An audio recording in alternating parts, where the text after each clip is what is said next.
DC Universe Online is a free-to-play action combat MMORPG set in the ever-expanding universe of DC Comics. Releasing in 2011 and following a number of alterations to its content model, today we take a visit to its superhero-laden landscapes and uncover what it still has to offer to its still quite dedicated fanbase.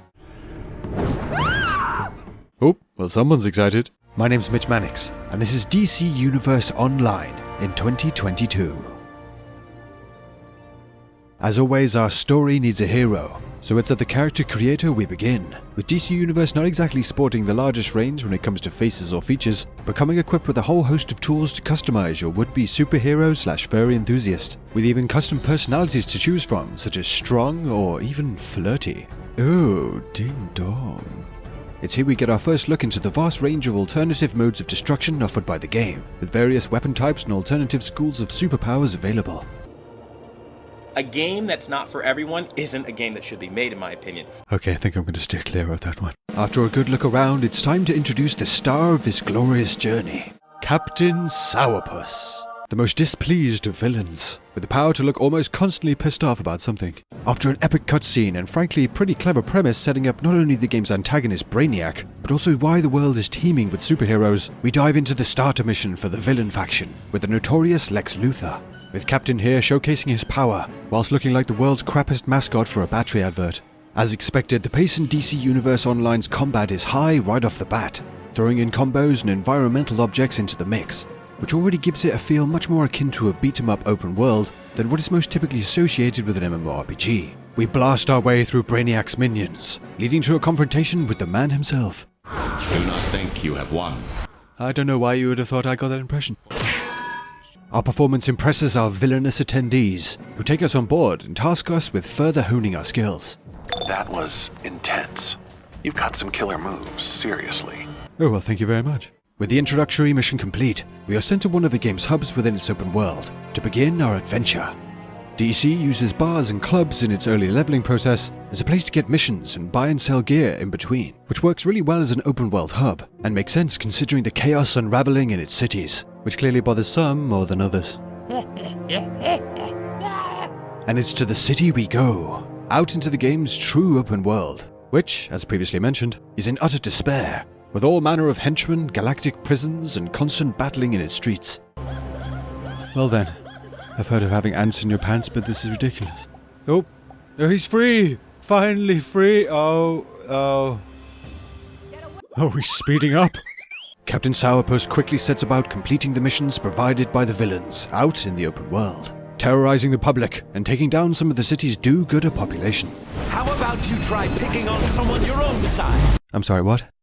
In the missions leveling to the soft cap of 30, DC Universe cleverly uses both outdoor and indoor areas well to provide both open world and instanced mission-based areas to explore when leveling. Like seen here, stealing magical essences out in the open world to use to enter an instance-based location to continue the mission. I felt myself almost looking for hallmarks of single-player open-world titles like Saints Row or Crackdown, with how DC's open world feels, and although not littered with opportunities, can still act as a distraction just messing around in its cities. Oh my god, what are you doing? I'm just getting a taxi.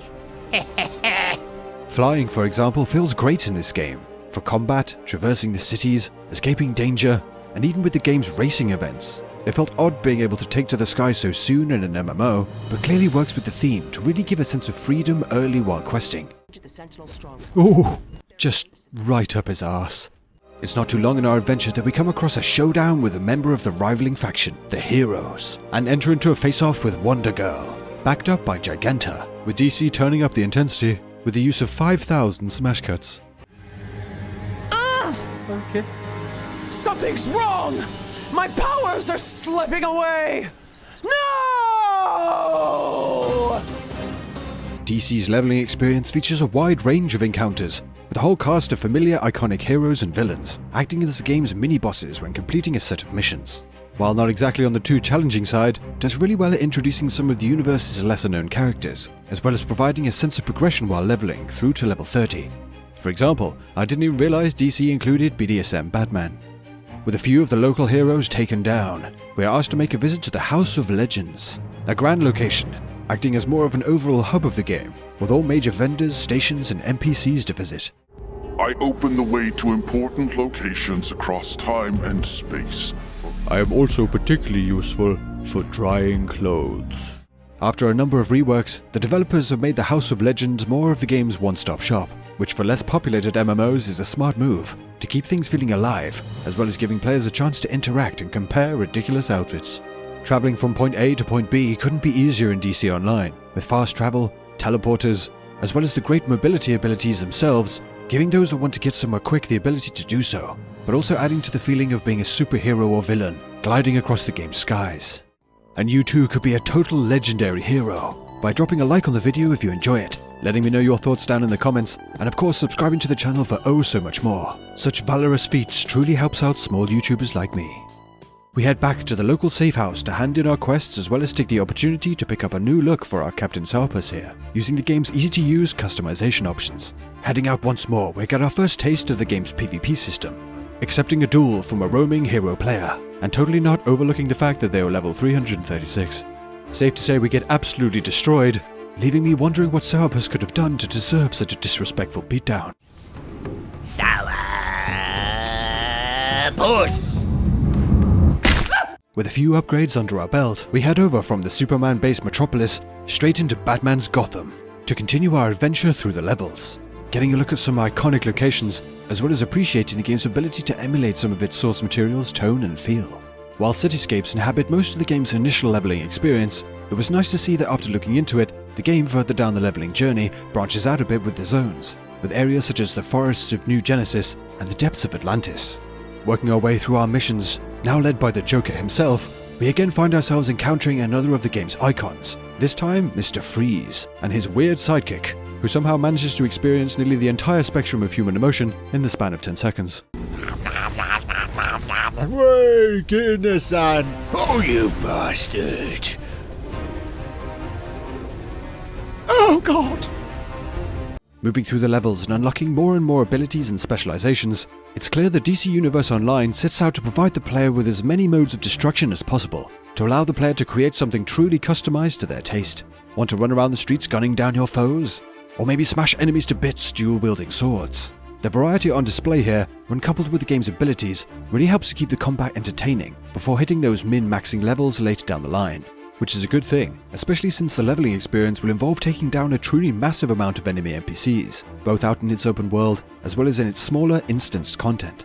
The game does get imaginative with some of its questing, but all still breaks down to mostly destroying X amount of these people/things or collecting items, which in my time with the game did start to lose its charm as the hours rolled by. One element that actually added some rather unintentional and hilarious charm was the NPCs themselves, coming out with ridiculous lines. Go nuts! Some really odd animations, the classic kick your mate in the shin dance, as well as on occasion spazzing out and bugging out completely, including gems such as the world's most subtle dramatic exit, and Harley Quinn's rather unfortunate case of hemorrhoids. I feel like in most other MMOs that sort of thing would stand out a mile, but doesn't so much for me, at least with DC Online, for reasons I'll cover a little later in the video. After battling countless iconic DC characters, Sourpuss finally reaches the coveted level 30. Upon hitting the soft cap of 30, further progression is tied to gear score, used to unlock a further 5 tiers of content, along with various other open worlds. Gear upgrades can be obtained via vendors for source marks, which are given for completing a range of content tied to your character's tier, including story-driven instances from 1 to 4 players, as well as larger-scale raid content for up to 8 heroes and villains, using the Holy Trinity format of DPS, tanks and healers, which also sometimes gets a bit chaotic, with 8 superheroes plus the mobs, all firing off abilities, but there's plenty to get stuck into on your way to the higher levels of gear score into the late game. Additional power can also be granted via the game's runes and augments, an associated chance-based upgrade system. DC also sports sadly a rather simplified and lackluster crafting system, acting as the sole profession, so those looking to spread their time with the game as professions as a focus will more than likely treat it as an afterthought, rather than something worth booting up the game to solely do. PvP comes in a number of various modes, spanning from 1v1s to 16-player battles, and given that the combat has so much nuance to it, blocking, dodge rolling, combined with CCs, and a huge combination of abilities, I can imagine the PvP can be something really worth getting into, providing you take the time to gear up for it, and don't get too put off by the fact that others will be able to purchase power within the free-to-play model. Although the mode clearly with promise, I spend my time with PvP getting absolutely wrecked, being matched up with max level players. so instead made myself feel better by freaking out the public with some of Sourpuss's disturbing dance moves. With DC Universe Online, going in I truly did not know what to expect. The game has a brilliantly chaotic style, not quite knowing what will happen next and what you'll be asked to do. For example, I never thought I would literally steal an NPC away from another player trying to complete a quest. Haha! She's my wife now. Exploring the open world with an array of superpowers is far from the feeling of starting fresh in most other MMOs. Flying around smashing groups of enemies, unlocking abilities so fast, you chuck in a few for an hour or two just to see what havoc you can wreak. The combat is really enjoyable and does help to keep things interesting, as after a while the questing does start to feel rather repetitive. Seeing so many iconic characters and locations, having access to so many modes of destruction, and the game's insanely bombastic and sometimes unintentionally hilarious moments really makes DC a standout experience for MMO fans. I can't stop. Sorry. I can't stop. What's the button? Crossplay with console works seamlessly, and in my time I was constantly seeing other mad-looking supercharged players in its zones, even teaming up now and again to take on challenges in its open world. Hey bro, make sure you add me. You're very good at the game.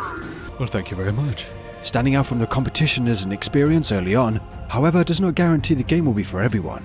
If, for example, Final Fantasy XIV is a former hero recounting their tales sat around a fireplace, DC Universe Online is his drunk neighbor kicking open the door with a six-pack of beer. Such a fast pace, running up buildings, flying around and throwing cars, overflowing with all manner of DC heroes and villains, constantly appearing for a mission or two and then being swapped out, will most likely not be appealing for those that look for a more grounded, slow build to experiencing an MMO world. But for me personally, I was pleasantly surprised with how much content is on offer, especially for free in this title, and how enjoyable the combat and role-playing as a cheesy hero or a complete bastard can be. The game's later grind for gear score is flushed out with a huge amount of solo and group content, all now provided for free, and will keep those enjoying the experience busy for hours on end. The game's unlockable feats and player housing will also give some alternative heights to reach. However, I feel the lack of more advanced questing experiences, no real profession system, and the game's breakneck pace could be the kryptonite for those looking for a more traditional MMORPG experience. Thank you so much for watching. Have you tried DC Universe Online? Let me know your thoughts down in the comments, and consider subscribing to the channel for all sorts of RPG content. Thanks again to anyone making it this far, and I'll see you guys in the next video.